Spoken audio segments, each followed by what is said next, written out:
The president offering a clear rebuke of Mueller's probe today in a Twitter storm, with rumors of new indictments still looming. Time now for tonight's Power Panel. Democratic strategist Dave Brown and Fox News contributors Molly Hemingway and Jason Chaffetz. Welcome to all of you. Great to be here. Good night. I want to read something from 538.com talking about now that the Dems in January will control the House, this could be a benefit to Mueller. They say this: Democrats don't need Republican buy-in now to exercise their newfound subpoena power. With this option in their toolkit, they can demand oversight if it appears that Mueller's investigation is being stymied or important information is being suppressed. Jason. Well, a subpoena is only good as its ability to be enforced. And believe me, I was a chairman of the Oversight Committee. I had subpoena authority. I couldn't get documents out of the Trump administration. It was exactly the same as it was with Eric Holder and Loretta Lynch. I don't know what the Democrats think that they can suddenly get documents. The only way to enforce a subpoena is to get the Department of Justice to enforce the subpoena. Congress gave up this power a long time ago. It's wrong. And if they think they can magically get these documents, they're in for a rude awakening. Well, and now, Dave, as you know, the acting attorney general, the man heading up the DOJ, Matt Whitaker, he's on camera. And he has been, or at least Lindsey Graham is on camera after talking with him, saying he's convinced that there's no way he's going to fire Mueller. Obviously, they're trying to convince Jeff Flake as well. Are you convinced?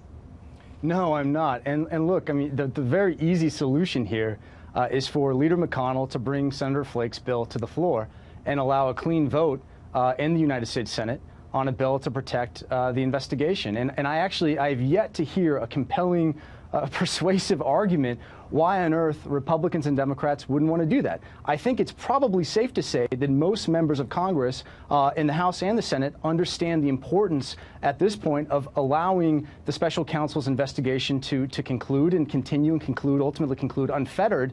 And so I just don't understand why Mitch McConnell continues to sort of run defense for the White House and refuse to allow this bill just a clean vote, up or down. Let the members vote on it. I don't understand why they're not refusing to do that, Shannon. He says he's convinced the president is not going to get rid of Mueller and that he's safe, so he's not bringing it to the floor. In the meantime, Politico has this headline: preparing for the worst. Mueller anxiety pervades Trump world. Goes on to say half a dozen people in contact with the White House and other Trump officials say a deep anxiety has started to set in that Mueller is about to pounce after his self-imposed quiet period, and that any number of Trump's allies and family members may soon be staring down the barrel of an indictment.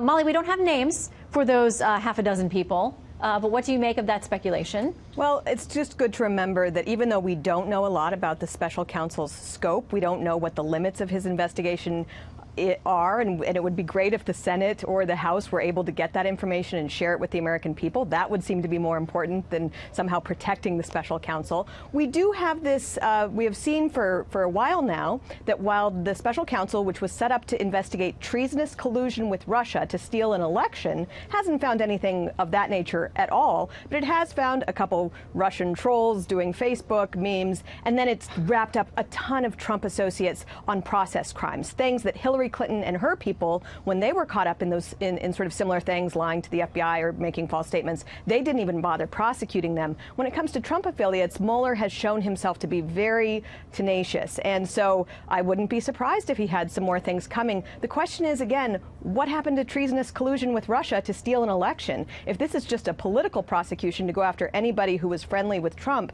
that's actually not a very healthy system that we have. All right, I want to make sure that we get all three of you to weigh in on another topic, and that is this ongoing gubernatorial contest down in Georgia. A number of prominent Democrats now coming out to say, including Senators Booker and Brown, Hillary Clinton as well, saying basically this thing is being stolen from Stacey Abrams, the Democrat, and it's not fair. Here's Rush Limbaugh's response to those thoughts. Now, these people are speaking without evidence. They've got no evidence whatsoever to back this up at all. And all they're doing is feeding red meat to these deranged lunatics that make up a majority of their voting base.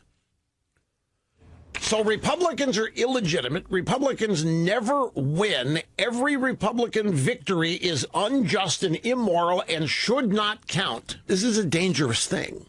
Very quick reaction from each of you. Jason first. Mr. Kemp is up by some 55,000 votes. Rush Limbaugh is right. This is red meat for the left. Kemp is going to be the next governor of Georgia. Dave?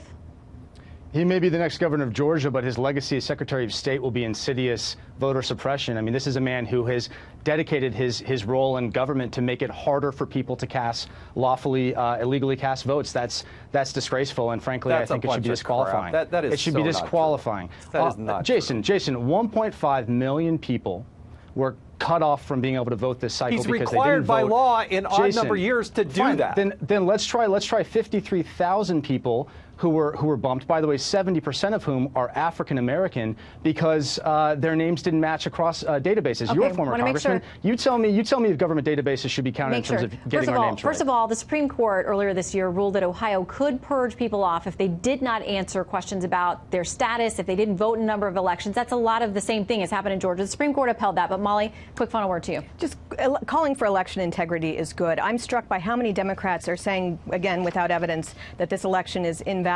The media seem to take those statements very differently than they do when Republicans are pointing to problems in Florida in counties that have a history of problems, and they're being the way the media is treating both of those things is very different. Yeah, we'll continue to watch that.